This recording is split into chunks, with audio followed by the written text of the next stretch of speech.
Thank you for attending our webinar today. My name is Samgeli Siwen. I will be your moderator for the day. With us, we have Ms. Heather Cresswell and Mr. Eric Rukundo, who are here to inform us about capacity building in business and how to start small as a business owner. So we will start with Mr. Eric to introduce himself, and then we'll go to Ms. Heather. She'll also introduce herself, and then we can start our program. Thank you very much. I'm Eric Rukundo Sevasore from Rwanda. I'm here to be part of this webinar presenting on capacity building for small businesses and how they can leverage different opportunities to make what they do excellent. I'm a business development expert. I've been working with different organizations, Shoka, Digital Opportunity Trust, Startup Mart, through different projects of UNDP. And also I have a social enterprise that is called Bright Future Cornerstone. So I've been supporting enterprises, let me say small ones, more than 1,000. And I've been also supporting young people in the area of leadership development, more than 2,000 have been supported through my work. And also, I'm also interested in technology in different areas, either children, young people, or adults. Through all different organizations, I've been seeing impact and transformation of the community. So I'm so glad to be here. And I'm also excited to see what Nelisa is doing to make sure that Africa can raise or awaken up. Thank you very much. Thank you, Mr. Rukundo. Ms. Cresswell, over to you. Hi, everybody. Thank you so much for having me on this webinar. I'm so excited to be here. My name is Heather Cresswell, and I'm the founder of the Alchemy Academy and have been working in the field of personal and professional development for the last 27 years. And I have also developed a number of programs, the Business Brilliance program and the Flow Code program, which is specifically aimed at entrepreneurs through the incubation stage all the way through to entrepreneurs that are wanting to accelerate and wanting to scale. So I've been working with entrepreneurs for the last 8 years, and I also lecture part-time at the UCT Graduate School of Business on some of their leadership development programs. And I'm just passionate about entrepreneurship in Africa. And some of my clients range from more corporate clients like Standard Bank, working with them in the innovation department, all the way through to hundreds of small to medium enterprises, entrepreneurs, helping them to create and grow sustainable, profitable businesses that are connected to their purpose, connected to their passion, and create prosperity for themselves, their families, and their communities. So excited to be here and to be connecting with all of you and sharing some information today that hopefully will be helpful if you're thinking about starting up, if you are already a business, how to really take your business to the next level. Thanks so much, Sam. Thank you. It is really great having you as our speaker, Mr. Rukundo and Ms. Heather. We look forward to hearing what you have for us today. We do have attendees here on Zoom and also live on Facebook. So to our audience, do enjoy and do take notes, because you will definitely need those notes to run your business. We will start with our first speaker, Mr. Eric Rukundo. Mr. Rukundo, over to you, sir. Please kindly share your screen. Thank you very much. As I've been saying, today we're going to talk on capacity building in small business and how to start small and leveraging. So I made a presentation. Of course, I'm going to share it later. And if technology is helping, we're going to know, yeah, good, it's working now. So when we talk about capacity building, it's all about uh, supporting or empowering uh, people. Let's say in when you have an organization or a company, you empower them, you give them the power or just develop their capacity to be competent on what they want to say to deliver. So as you can read here, capacity building is about working on your company's ability to do more internally, such as speeding up production or improving systems or processes. Um, we've been in different organizations, but when it is a small business or organization, you'll find that you need, because of how you started with the little capital, you need also to build some capacity of the employees, of the people you are working together, even getting the capacity, enough capacity to deliver um, excellently or effectively. So that's why capacity building is also important. It comes in to like making aware or just informing you that even if you got a good idea, even if you start a business, but you need another support from outside, or you need other skills, or you need more capabilities to deliver more or to deliver excellently.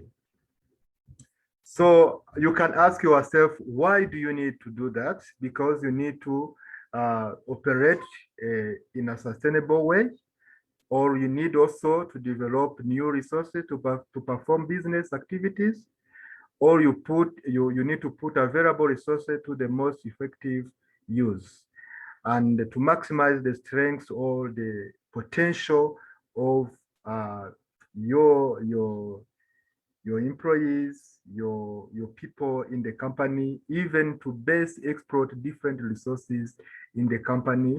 And sometimes this is because some of the people in the company lack skills of project management, even the business management. I remember sometimes back in our country, Minister of Youth said the reason why different small business after 1 or 2 years fail, they were saying like 80% of the business that have started, 80% of them failed after 1 year.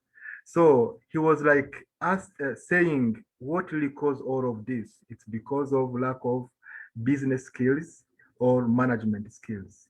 So that's why after a given time, they organize a boot camp or a training event or a program that was supporting young people to get different skill in the area of entrepreneurship and business development. So when you talk about capacity building, then there is some areas you need to develop, like leadership. I'm not going to talk about it very much. I'm just going to list them. Leadership, because on the top of the organization or the business, you need to have like 3, 4 people that is leading the organization and the business. So on that very level, you will find that sometimes you don't have a clear way of defining or creating the vision, or imagining different activities, imagining or even recruiting the best people, the talented people. So you need a way to be supported or a capacity building on the area of leading an organization, of leading a business. Because the leaders need followers, but also they need to set examples. They need also to create a vision for the business to making profit or to making impact. So in that very thing, you need some other people outside to come and empower you or empower other people in the organization on the leadership level, so that they can think big, so they can also envision much more than what you have at right now. So the other area of being supported or get capacity building is on strategic planning. You will find that once you start a business, you're going to say, wow, I've got a business. I got a business idea. But in the area of planning, you might find that you need some support. So that's why also actually there you can also invite some people to come, consultant to come and support you in the capacity building. You can also go for different courses to make sure that you can master that very thing of strategic planning. And the human resource. When you have a small business, of course, you need to grow your business. So as you grow, you will find that you're going to get new employees. But those new employees, they need orientation. They need to get more skill to adapt to the reality of your business and also different challenges in your area of work. So human resource, I mean, the employees need also to be built to be empowered so they can deliver effectively and efficiently. When I talk about efficiency, is about using the resource, I mean, using less to reach more results. So the other area is that of exploit networking opportunities. You need capacity building also as a business owner in this area because let me give an example. Um, the kind of training or orientation to exploit networking opportunities is, for example, you always heard of different conferences or different seminars. So how many goes there? You can say, okay, this seminar is for a set of people, but it's not for them only. You also can like apply to attend it. And once you attend the meeting or the conference or the seminar, you can connect with high achievers. Because in life, we said, it's good that you can always make sure that you connect with high achievers.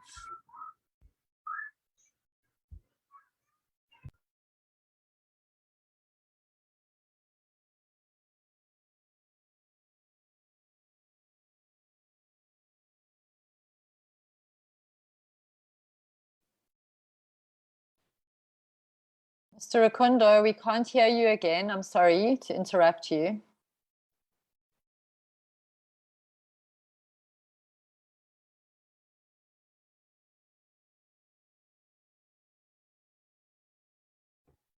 Okay.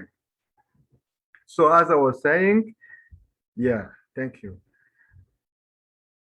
For the area of exploiting networking opportunities, you have to make sure that also once you attend those kind of seminars, you connect to those people, but especially those high achievers in your sector.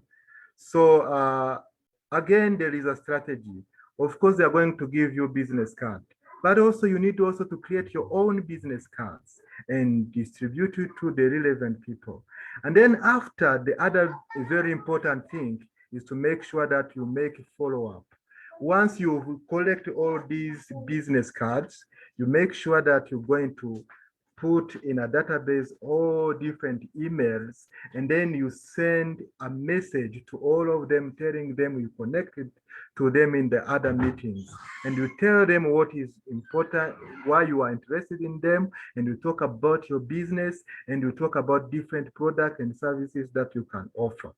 And if you got like you went in that kind of meetings, again, you don't need to meet a lot of people. You focus like on 3 or 4, making sure that at least you got a quality time with that person you met in the networking event. So maybe I can stop there on that that point and go to another point. The capacity building also in the area of creating opportunities from challenges. As a business owner, but a small one, you will find that you're going to meet a lot of challenges. Like me, I remember when we've been starting with my own business, the first thing was like the paying taxes. It was not easy. Actually, they find us.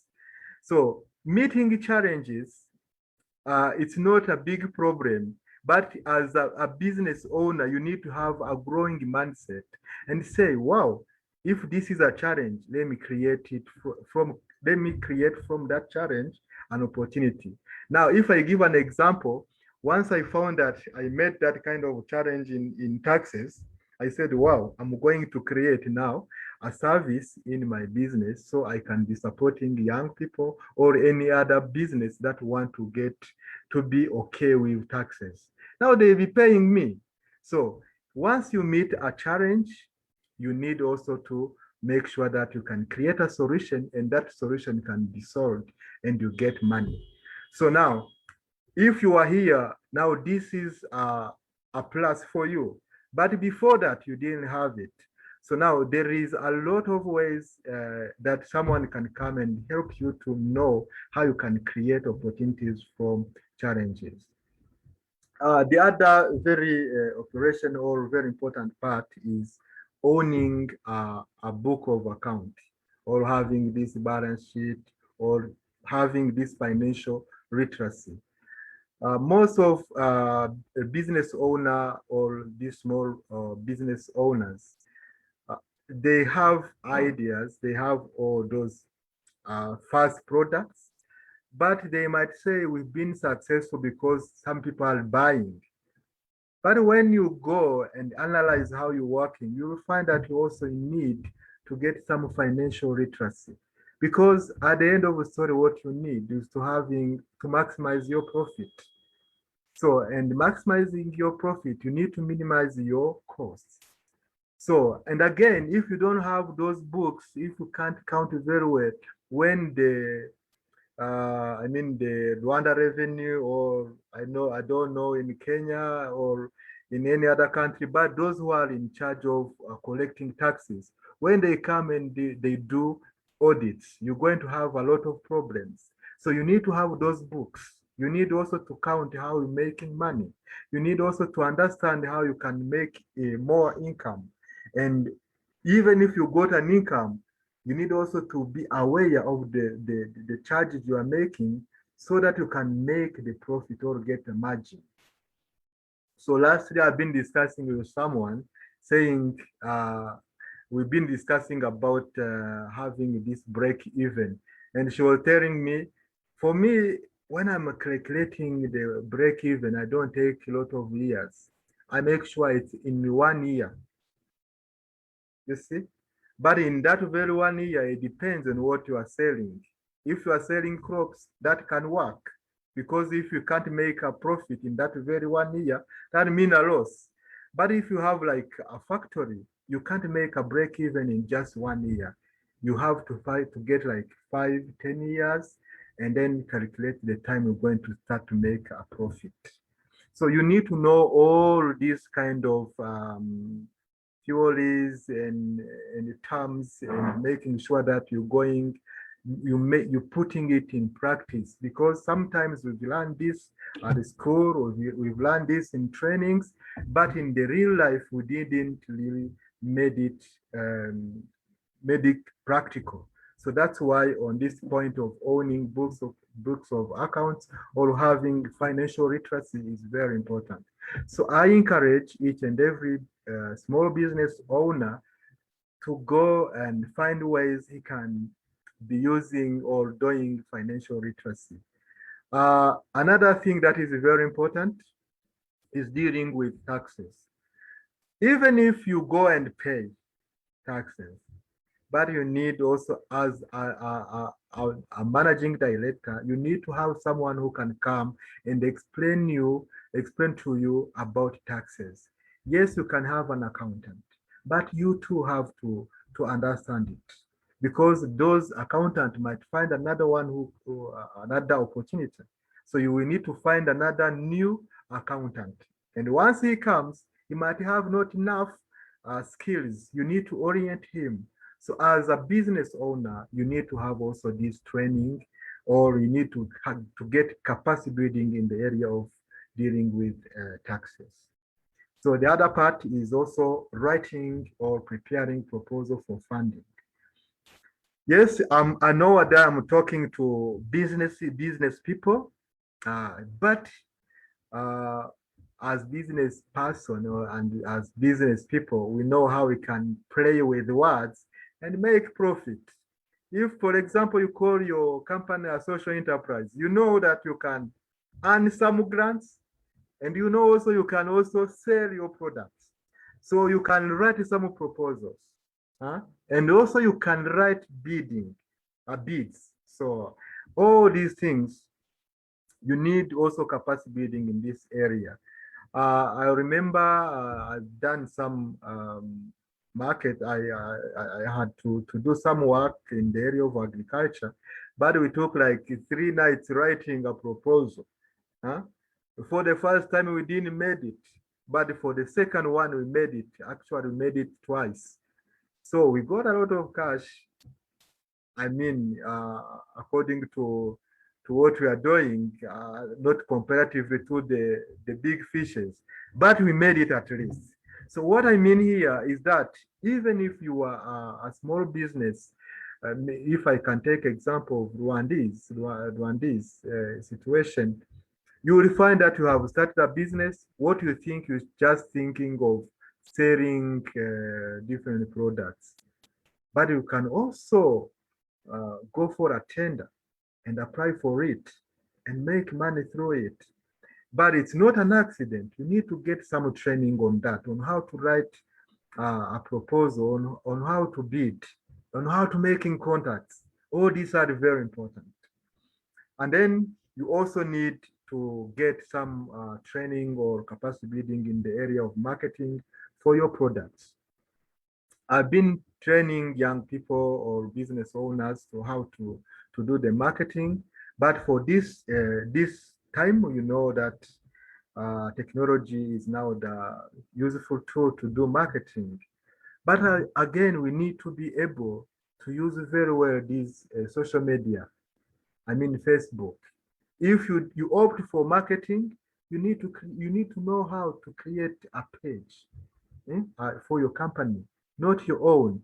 And you need also to know how to use your WhatsApp. Hmm? Always making sure on your status you are consistent on what you publish, so that your followers can really connect to you easily and can also refer you to other people. So you need also to be able to design. When we talk about marketing, if I'm saying capacity building, it's not marketing for marketing. It's again to make sure that you are able to use like Photoshop, so that you show prices, so that you show different product that you have. Good, yeah. And then another part is creating system and the process. You need also to know more about that, and measuring your impact and your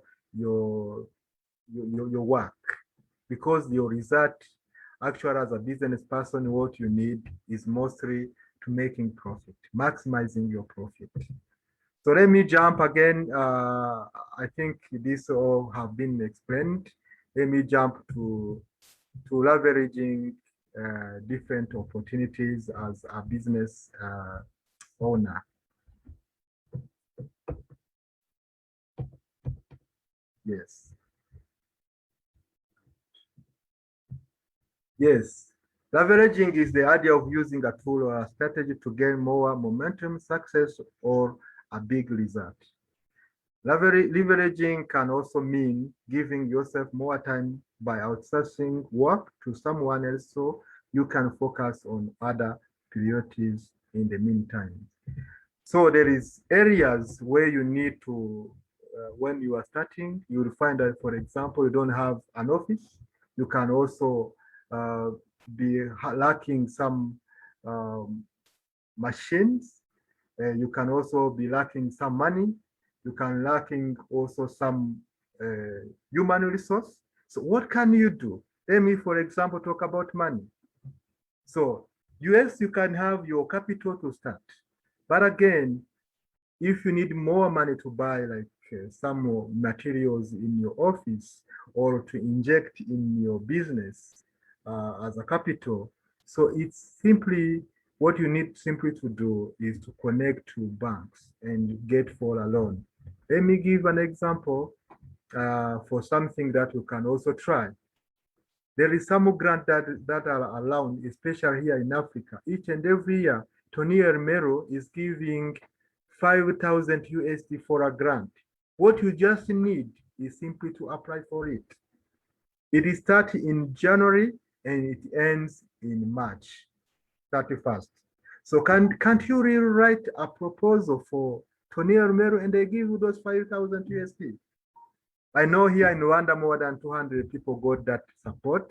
And I believe in other countries like Kenya or Swatini or Guinea, all those, you can really try that very, because I am a mentor in that very program. I know how transparency is there. Anyone can take the cash if you wrote very well your business plan. And then for leveraging for the people, here also, you need to create a program in your business of internship. If you give some people an internship, they are going like to work for you cheaper, and you still have those employees. You don't pay much, but you are making money. So leveraging people or employees, one of the strategies to use can be internship. You can also be using volunteers.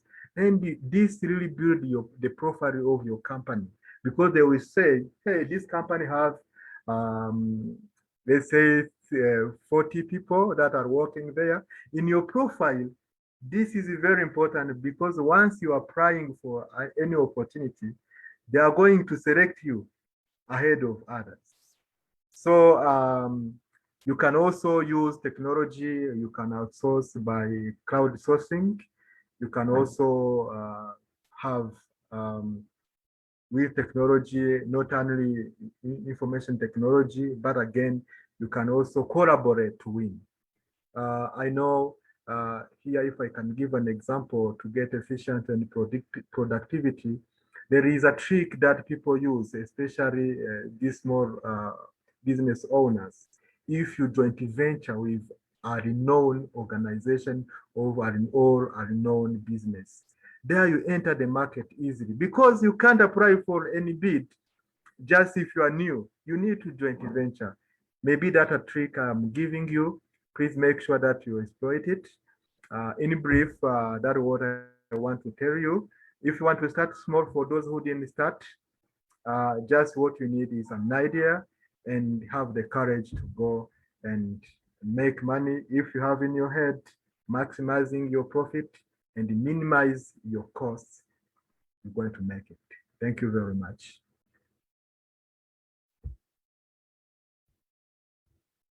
Thank you so much, Mr. Rukundo, for your presentation. It was very intuitive. I hope we got help. I did get help. I hope everybody else who's listening from home also got help here and there. Ms. Cresswell, it's over to you, ma'am.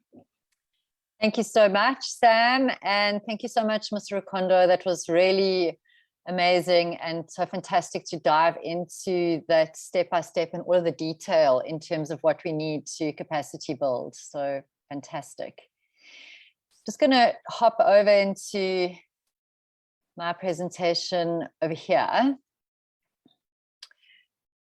Sorry, I just need to move this over a little bit. Can you just confirm that you can see my presentation, Sam? Yes, we can. Okay, great. So inside every single one of us as human beings, there is a powerful driving force that once unleashed can make any vision or dream or desire a reality.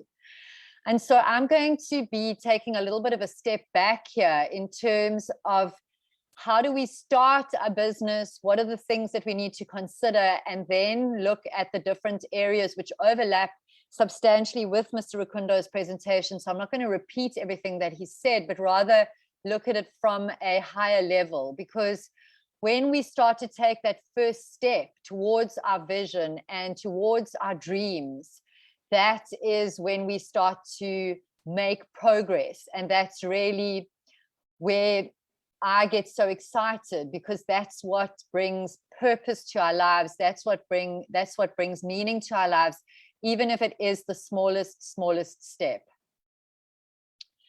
So the next slide, Sam, can you just confirm that you can see this? Sorry, I just want to make sure that you are tracking my presentation. Confirmed, Vision 2.2. Great.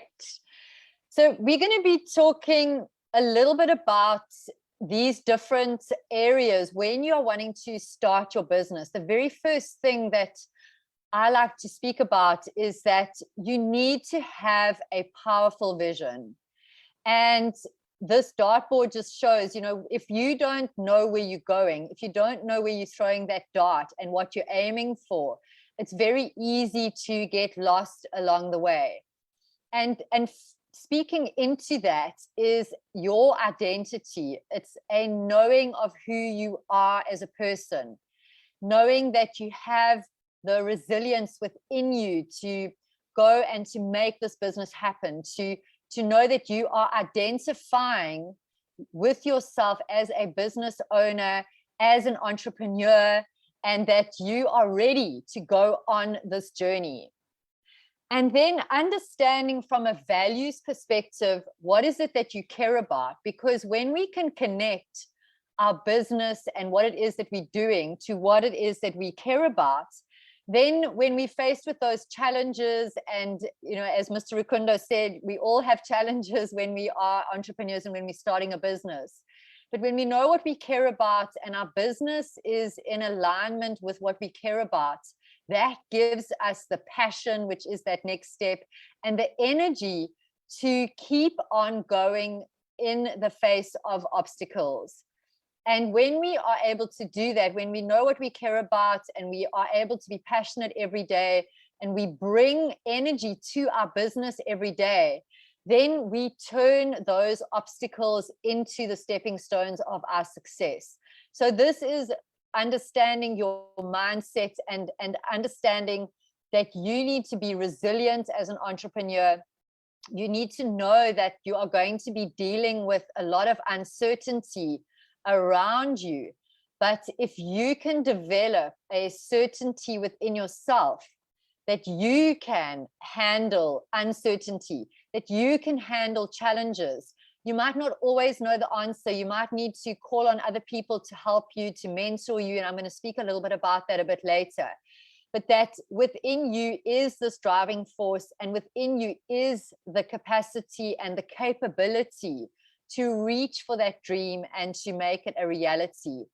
And then from a leadership perspective, to continue your own development as a leader so that you are able to lead yourself. That when you wake up in the morning and you're feeling down, when you're feeling like it's just too much for you, you have the skills to lead yourself out of that. You have the skills to focus on your values and what it is that you care about, that reignites your passion, reminds you why you're doing what you're doing. And that once you can start to lead yourself and you understand how to do that, you can share those leadership skills within your business, within your team, and within your community. So understanding what hurdles are keeping you stuck and are stopping you from reaching that dream. And for often, you know, we feel a little bit like this cow. We've got 1 foot in where we want, 2 feet in where we want to go, but we're still stuck on the other side of the fence. And that can be, many different things. That can be a lack of belief in ourselves. That can be a lack of resources. Sorry, my little dogs are barking in the background there. That can be, there are many things that can keep us stuck, but very often it's our own psychology that can keep us stuck. And so it's very important that we do work on ourselves, that we do have coaches or mentors that can help us understand maybe what our limiting beliefs are, and to transform those limiting beliefs into a more empowering belief about yourself, about what you can create. And then looking at your business, understanding maybe it's a lack of resources and how to actually resource your business efficiently.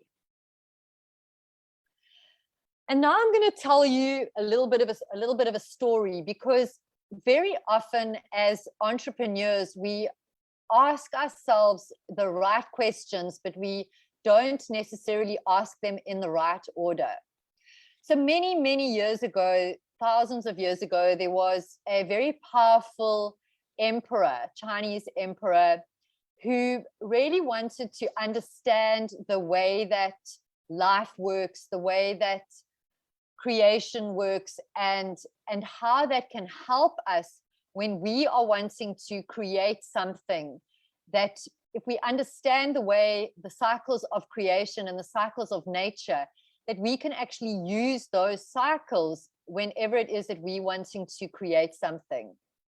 And so he sent out his top 40 or 50 wise men, and in those days there was no technology or internet, so they went out into the world and they sat beside a river, or they sat watching a tree grow, and they really discovered this cycle of creation. And after many years they came back and they formulated this particular cycle, which I'm going to share with you today.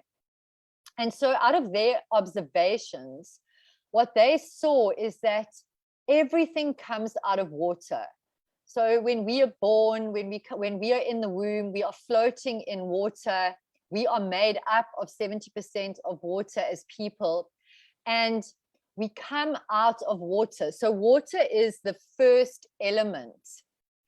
And then the second element, so what comes out of water and is wood. So plants and trees start to grow out of this water. And then the third element is fire, because obviously we need wood in order to create fire and to warm ourselves up and to have this energy. And then once we take the ash of fire and we sprinkle it, it becomes the earth, and earth is the fourth element. And then, as you all know, if we compress earth and we push it down and it gets compressed at the center, as we go deeper and deeper into earth, we find metal, we find precious metals like gold and silver.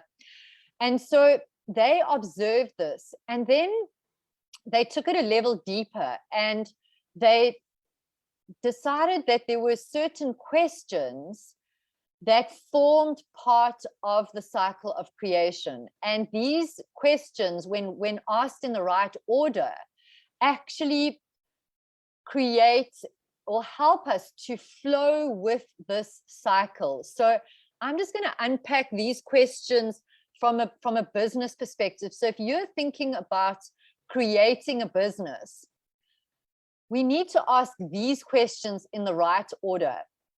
And the first question that we need to ask ourselves is why? Why do you want to start this business? Why is it so important to you that you start this business? Is it because you care about your family and this business is going to allow you to take care of them? Is it because you care about the environment and this business is going to help support the environment? Is it because you care about your community and your business is going to help your community? It's going to help to sustain them? And so it's very important that we start with why, because when you know why you're doing it. So if I wake up one morning and I feel like I just can't do it anymore, and I think about why am I doing this? Why do I care so much about entrepreneurs?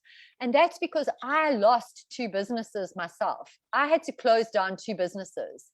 And I don't want anybody that I work with to ever have to go through the painful process of closing down your business. And so the minute I think about that, I'm re-energized, I'm reignited. I've got the passion, I've got the purpose, I can get up and I can do it and I can make it happen. So understanding your why is very, very important. The next question that we want to be asking is, what is it that you actually want to do? What do you want to create? A sustainable farm? Do you want to create a car wash business? Do you want to create a solar energy business? What is it that you actually want to do? What is this big vision that you have? And so this helps. This is the very first step on that strategy process that Mr. Rukundo was talking about, understanding and knowing what it is that you want to do. Then the third question is who do you want to do it with? Or who are the people that you need to have in your business? Who are the clients that are sitting in your niche markets? And a very different way of answering this question is also to understand, who do you need to become in order to make this business successful? So understanding where you're at right now as a person, who do you need to become? Are there new skills that you need to learn and to integrate in order to become the leader or the entrepreneur that you want to become? Do you need to go on a personal development course that is going to help you with your mindset so that you can overcome your internal challenges, your lack of belief in yourself that can trip you up when you are moving into a more successful business? It can feel, strangely enough, success can be almost as uncomfortable as failure because we're not used to it. If we come from a background where we maybe don't have the richness or wealth that we are starting to create, that can be just as scary as failure. And then understanding, who do you need in your network? Where do you find these people? Who do you connect? How do you connect with them? Who do you need on your team? If you're going to be looking at capacity building, you can't necessarily always do it on your own. Of course, sometimes as entrepreneurs, we've got to start off on our own and we have to, do everything. We've got to do our marketing, we've got to do our finances, we have to focus on all those different areas. But who can you bring on board that is going to help you create that business that you want? And then the next question to ask is when. Very often we want to launch a business right now, but sometimes we actually need to do some more market research. We need to understand the environment a little bit better. We need to understand what is happening around us. If we're wanting to launch a water car wash business in the middle of a drought, that might not be the right time to launch that business. We might need to have to go back to the drawing board and say, wow, okay, we're sitting in a drought at the moment.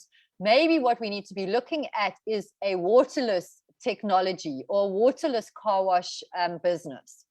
And so knowing when to launch your business, when are you going to be ready? When is everything going to be positioned correctly so that when you actually push that button, you can start creating and generating income from the very beginning. And then the very last question that we want to be asking is, how are we going to do this business? Because if we ask this how question first, which is what we often do as entrepreneurs, this can lead us to a very powerful feeling of overwhelm. We don't always necessarily know how we are going to do everything when we start a business. And so if you also look at this word how, and you take the W at the end and you put it in front of the word, that creates the word who once again. And when you know who you need to be, who you need on your team, not only maybe within your business, but who do you need to support you from a mentorship perspective, from a coaching perspective, from a financial perspective, then the how becomes easier. But obviously we need to have a strategy in our business. We need to have a step-by-step building block process in our business. And so when you ask these questions in this correct order, so asking yourself, why do I want to do this business? What is it that I actually want to do in this business? Who do I need in this business? when is the right time to launch, and then going into your strategy, which leads me into my next slide, then you can start to really go into your business and working within this cycle of creation. And so that helps to set you up from the very beginning in the right way in terms of your business. And then to look at from the perspective of capacity building in your business. And I've got the octopus sitting here, and we love to work with the octopus because the octopus has 9 brains and it has 3 hearts and it has blue blood. And so it's a very unusual individual creature. And we understand that each of you, beautiful individuals and entrepreneurs, are just as unique as the octopus. And the octopus also has many, many talents that we need as entrepreneurs. And so I'm just going to speak you through at a very high level here what the kind of application that we use when we're working with entrepreneurs to help them build capacity. And there's great depth in each of these different areas, and it's very, very much aligned with what Mr. Rukundo has already taken you through.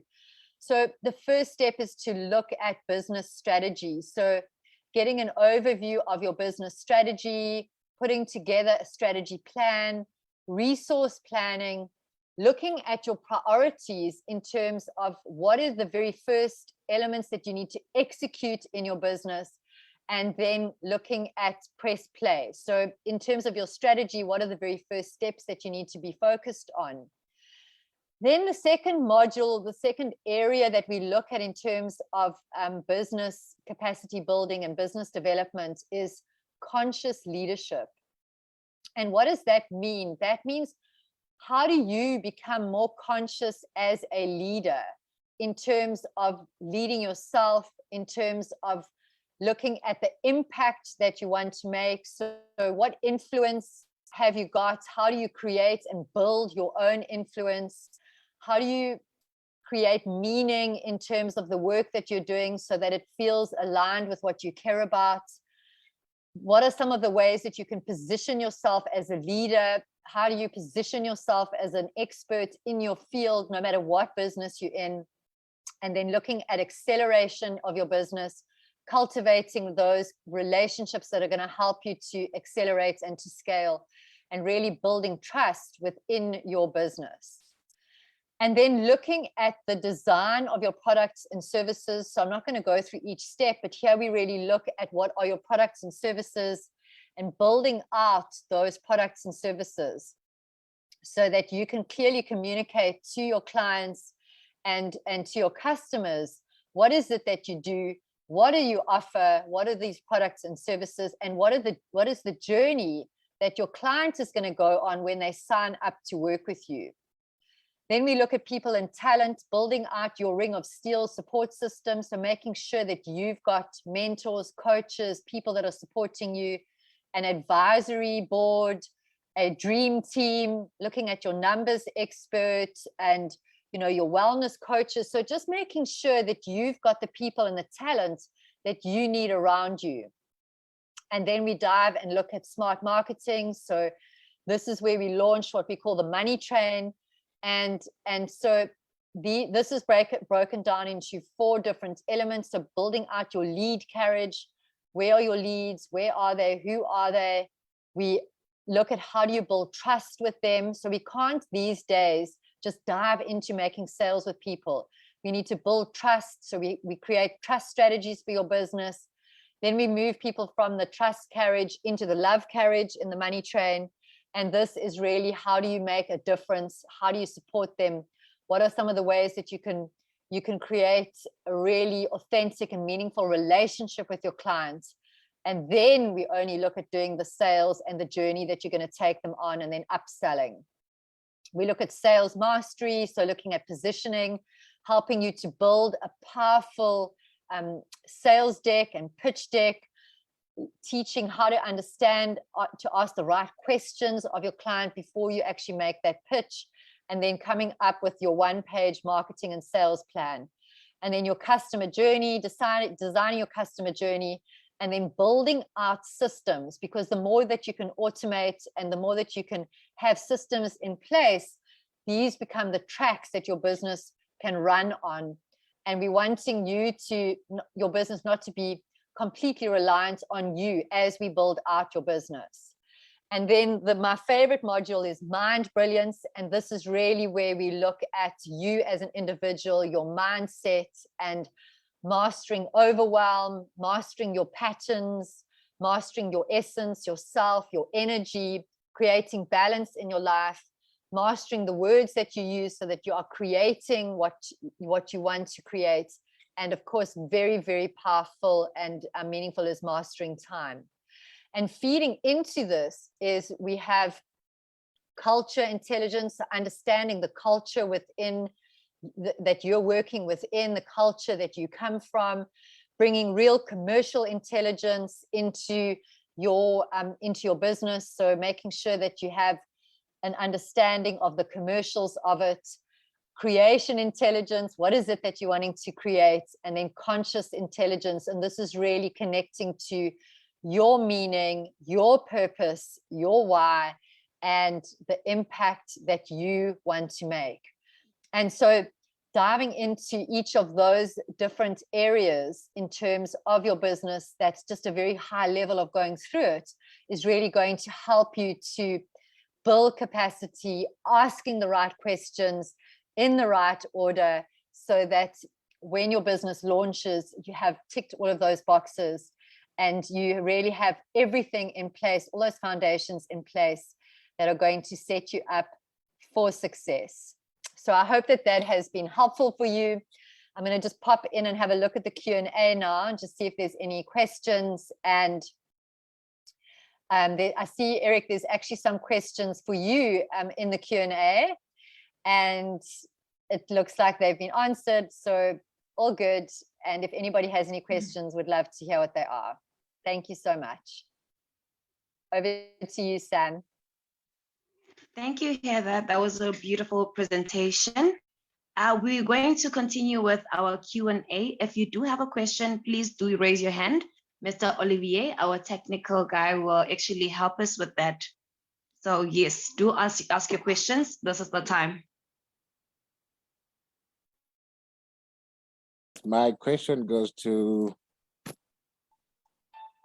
Heather. She was saying that we just have to know, why are we starting our businesses? I can argue that most of us African young entrepreneurs, we start businesses because we are desperate to get means of living, or we have the mindset that we have to be rich. So in your point of view, is this thinking and practice a wrong start? If so, what can we do about that to rectify our thinking? So I think that it's so great that you bring that up, because your why can be just that you want to take care of your family. Your why can be that, you know, you want to make money so that you can have a better lifestyle. Your children can have something that maybe you didn't have. And so there's always a way, when we look at our why, of connecting what it is that we are doing to what it is that we want. And so, you know, your why can be something so simple. It can be just that you really want to be able to provide for yourself and for your family. You know, if you've got a big vision and you want to be wealthy and you want to have lots of money, that's fantastic. What is that money going to bring you that you care about? Is it going to bring you a better home? Is it going to bring you more opportunities? Is it going to give you more freedom? And so that, just being connected and being reminded of that every day helps to stay focused in your business. So I hope that answers your question. It doesn't have to be, you know, it can be just that you're coming from a place of need, but connected to that is something that has meaning for you. Feeding your children, educating them, being able to take care of your elderly, your parents, all of those things that we really care about, and are the things that are going to help drive us forward, so that when we are faced with those challenges, we do remember what it was like, and why we actually started the business. And I think also when we do become successful, if we can remember that why, and give back to the people who are in the same situation that we were in when they were starting, whether it's through mentorship, whether it's sharing your journey, whether it's being able to invest in those businesses, whatever it is, it's just, if we can keep going back to that why, it really does keep us connected to our sense of purpose. So I hope that helps. And Yes, I think you. from my own personal journey of having lost 2 businesses and having had to close 2 businesses and literally having to start over again, I just never want anyone else to have to go through that. So that's my why. I know what it's like to really have to, it might not look like it from the outside, but from have to start again from scratch, where literally everything that I'd worked for and built up got taken away. So that's always my reminder of why I'm doing what I'm doing. Yes, thank you. Thank you, Mrs. Cresswell. Mr. Olivier, do we have anybody with their hand up? Not yet, but there is one unanswered question in the Q&A. Sibomana Ladislas. He asked a question to Mr. Eric Rukundo. So let me respond to Ladislas. Leveraging for, as he has an IT or information technology startup, my response is there is a different incubation center. Let's say, for example, K-Lab. So K-Lab, they have free spaces. May I call it free spaces? Because it's very much expensive. You just pay a membership fee per month, and then you can go and use the space. There is also Impact Hub. There they pay 100,000 or 100 USD per month. So, but you know that you're going to be together with other business people, then you can get an opportunity to network with all those people, other startups in the area, because there are like 20 or 50 entrepreneurs that are hiring that spaces. There is another incubation center called HOSE. It's near Kigali Convention Center or Remigo Hotel. It's there, very near there. So there they do give you space, but you can apply for an opportunity from Sega Family Foundation. So when you apply there, they are going to give you 6 months of that free space, and then also you can access different grants that they offer or opportunities. They also organize meetings for business people and young entrepreneurs, and there you can also make contact that can really make sure that your business is growing. That's all for Ladislas, and you can also connect if you wish. The organizer are going to share our contacts after, but so far I think those areas that I mentioned can really help you. Maybe something to add for what Heather said.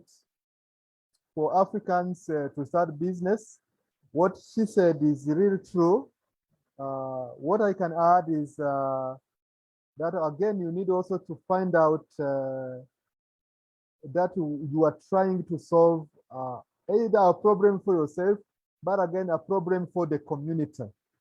So when the problem is for the community, that challenge become like a solution. When you find a solution, and then it will be easier for you to sell that solution. Let me give you an example. In this time of COVID, so it was not easy for us to find what we are on our nose. So each and everyone made sure that he can find a way. Of course, the best one was picked, but today we have this mask. So we didn't have it before. We use it, they used to use it in other stuff, but today we are using it in on our nose because of COVID. And even here in Rwanda, we used like to have what we call akanoza suku. It's like something to wear on our head while you want to go on a boda or a motorcycle. So before, when they brought it, it was not relevant. But in this time of COVID, my friend, you pay it. It's easier because it made the challenge we had. So, so that's what I can add. Thank you very much, Herza. Yeah. Thank you, Eric. Yeah. I can see Mr. someone Olivier? raising. Yes, there's someone. Jean Okay. Bosco. Jean Bosco, the floor is yours.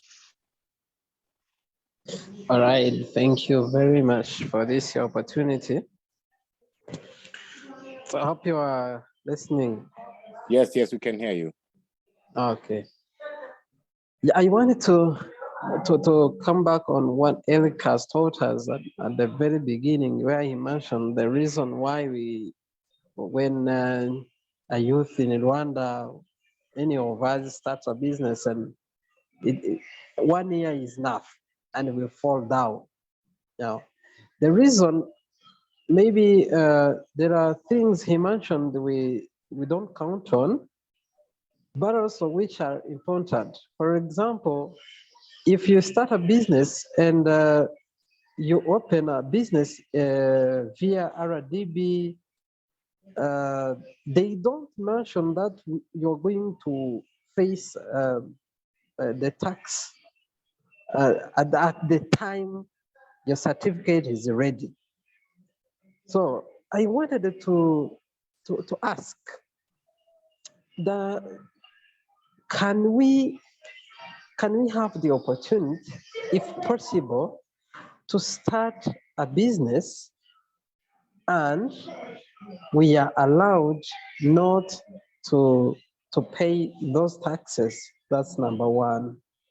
And the second question, I will be looking at the 5 questions that Heather has told us that we can ask ourselves before we start or before we launch our businesses. Now, what about those of us who are businesses that are sleeping? Our businesses have slept because we have met challenges, a number of them, Eric has mentioned them, and our business has slept. You know, our businesses have slept and we want to recover them. We want them to wake up. Some of those things we need include the technical support, but also we need the support and the fundings. I wish we can have this document so that we can learn from how she answered, how she came to express all those 5 questions. How can we answer those questions? Hence, our business has slept. Thank you.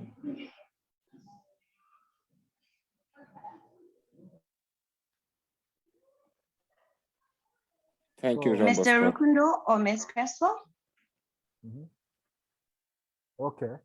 For the taxes, once you got your certificate, it's like an ID, or it's like you've born. And once you've born, you have to eat. So that's the same thing here in Rwanda or in different countries. Maybe if the legislation change, maybe that's why even Nerissa is here engaging such kind of conversation. Because after all this, there might be some advocacy, meeting different countries, leaders, authorities, and find ways to advocate for you. And through all this conversation, again, there are some training are going to be organized so that they can empower you.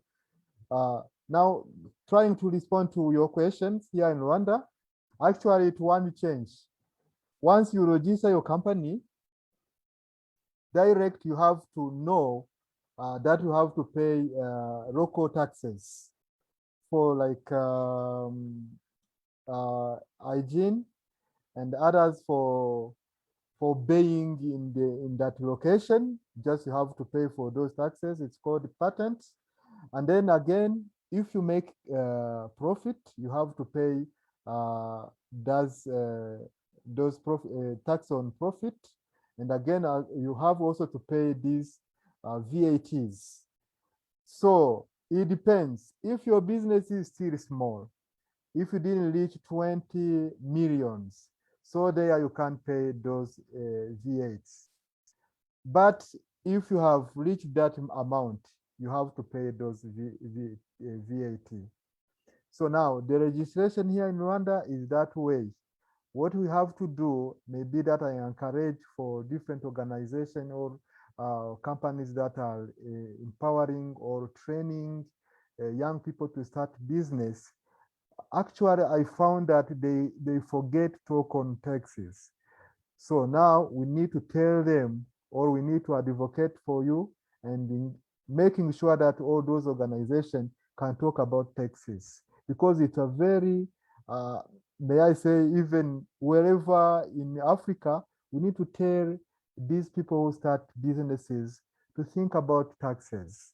It have to be one of the module to put in your material while training, because once you didn't put, they go with excitement, and once they go, they found out that they've been caught with taxes.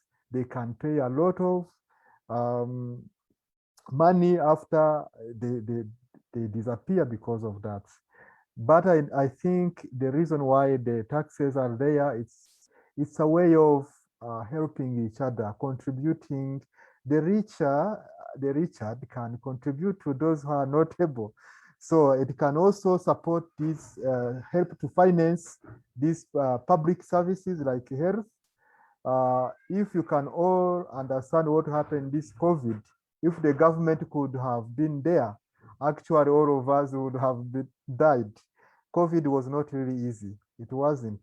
So this was possible because of all those taxes. There is also infrastructure, this kind of public services that these taxes help to support. And again, as African, I always had, we want to be independent. We want to be financially independent. How can we do that? We can be only if we have a strong private sector. And when we talk about a strong private sector, it means these people pay taxes. So now we need to change the way we think about taxes. But again, we need also to encourage those organizations that are empowering young people to include in their modules this module of tax. This is going to really help. Yeah. Thank you, Mr. Rukundo. That is very intuitive. Because of time, we will have to sum up this webinar. Do follow our webinar series. This is one of the first. We will be having other webinar series. You can check our social media to find out. For those who do not know Nelisa Awakening Africa, Nelisa Awakening Africa is a Pan-African social enterprise offering integrated services that provide youth with personalized navigation tools in order to move through failed African education systems and unlock finance to youth entrepreneurs. Basically, the problem that Nelisa addresses is that despite the progress made by government and a number of schools, and that a number of schools are increasing, which means a number of graduates are also increasing, there is still a mismatch in that a degree is no longer a guarantee for employment. After spending 12 to 15 years of learning, there's a problem with still acquiring a job. So Nelisa Awakening is here to give opportunities such as career and technical education, economic empowerment, which includes your professional orientation and career guidance, skills matching, a combination of hard skills and life skills, just like we are learning life skills here today, a transition from school to work. So we have training programs for that. We also offer economic empowerment, including startup incubations and startup accelerators, startup funds, and a lot of other services that could actually help you build, and grow your business and make sure it is well maintained. I would like to thank all of our speakers for giving us their time and all of the attendees that we have had here today. I will give them a platform to say their last words before we end the webinar. Thank you.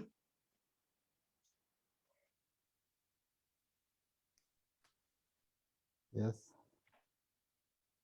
So thank you. It was a pleasure to be with you today. Again, as she was saying, if you are here, it's because we want to contribute to the transformation of our communities of Africa, especially starting from young people. And as someone who's been training in the area of business, there is a lot of insight I can share. But again, I was also enlightened by the people that I've been training. I found out different areas that I need also to focus on. So through these NERISA activities, we're going to have a platform that we can reach so much more people. And again, with the vision it has, I'm sure that now we're going to reach, let's say, for example, if it is in Rwanda, we target for 100 or 1,000 companies or business to support. I think now we're going to be able to do it very well. And the good thing with NERISA is that they want also to outsource the people and the companies and the resources within the country, and making sure that they share, so we can get experience from South Africa, we can get experience from Guinea, we can get experience from expertise from Kenya and different, so African for African. So I think this is a good strategy. Thank you very much. Thank you. Ms. Heather? Thank you so much for having me on the webinar, and I'm just so excited about NELISA Awakening Africa and the difference that it can make in people's lives, in startups, and to really create entrepreneurs that are going to be successful, that are going to transform lives, that are going to transform communities and transform countries. And that I'm a child of Africa, and I'm just so thrilled to be here and to be able to contribute in whatever way that I can. And to all of you entrepreneurs and business people that joined, thank you so much. You are just courageous and the most fantastic people, and it's wonderful that you're here, because it shows that you are wanting to learn, you're wanting to grow, and that's what we all need to be doing as entrepreneurs on an ongoing basis. So thank you for sharing as well, Mr. Rukundo. It was wonderful to share the staff platform with you, and Olivier, Sam, and Benoit. Wonderful to be on this panel with all of you. Thank you so much. Mm-hmm. Thank you. Mr. Olivier? Yes, do you have anything to say? not really, but I have to Okay. introduce, I have to tell something about the fund, if that's what you mean. Okay, I think in addition, please do register on NELISAAwakeningAfrica.com. You will find registrations for our upcoming webinars. You will also find registrations to access our startup funds. Do follow us on social media so you keep updated on what's happening, what's new, and what opportunities do we have in line for you.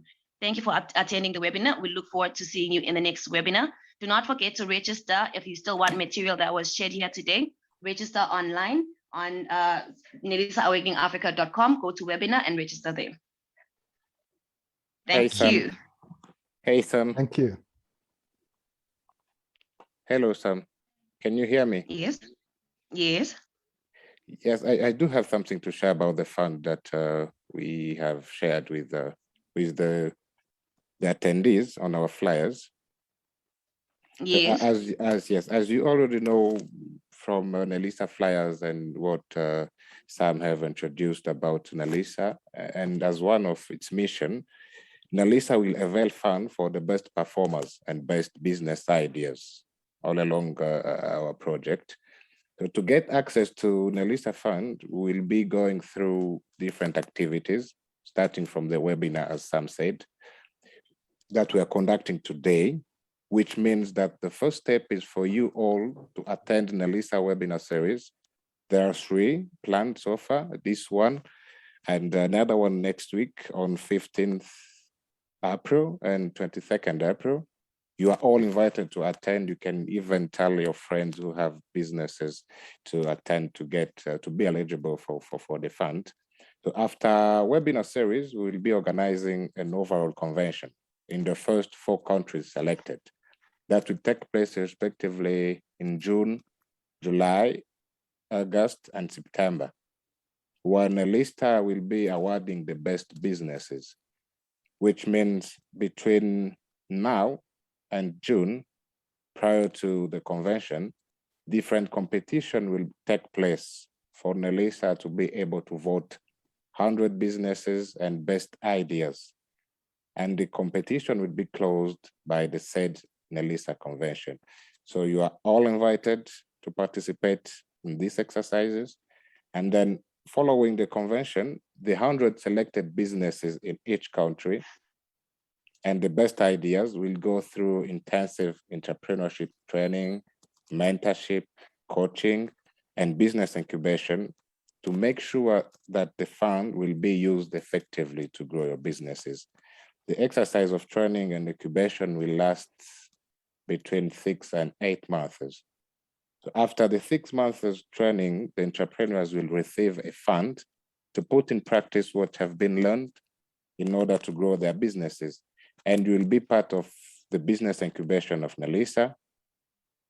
And after that, the progress of your businesses will be our priority to ensure you are really growing as a business entity, which means Nelisa will not stop until we make sure that you really can now fly by yourself and make impact to revive entrepreneurship in Africa. So if you are wondering why in the 4 countries only, know that after the 4 selected countries, Nelisa will also start the project in the remaining African countries.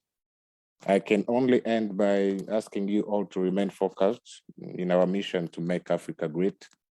Thing that Africans have been dreaming for a long time now. This is a great start, having you all on board, and we will do wonder together.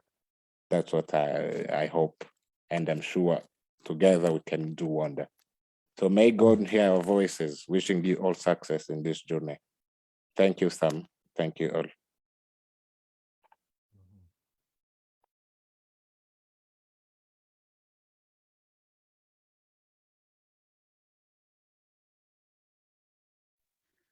Thank you all. This brings us to the end of the meeting. Do have a good day and do remember to join Nelisa Awakening Africa.